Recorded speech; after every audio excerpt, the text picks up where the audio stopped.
Perbaikilah diri urang supaya akur baik salat di loba jelema jeung sorangan akur nikmatna ngan lamun teu dibersihan heula batin moal beres.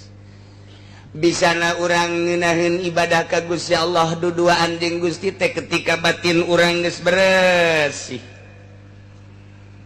Aing ngabersihan awak bababari jasa kulit urang aya teh kotokan gegeraan bae harita keneh kumaha lantaran besi kambeueun ku batur oge sorangan ge teu betah.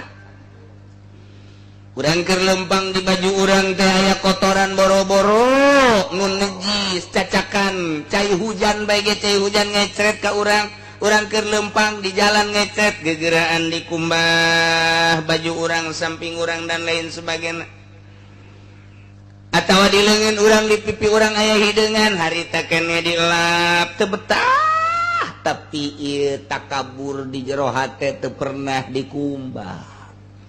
Hasud nu aya di jero hate teu pernah dibersihan. Ria nu aya di jero hate teu pernah we ku urang teh diomean. Datang ka paeh nya kos kitu bae moal aya ngeunah ibadah ka Gusti Allah.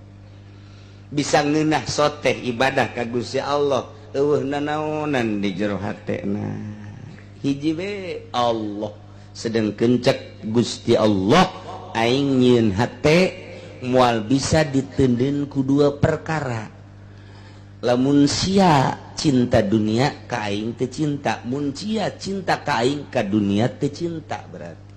Mual bisa nya cinta ka aing nya cinta dunia, mual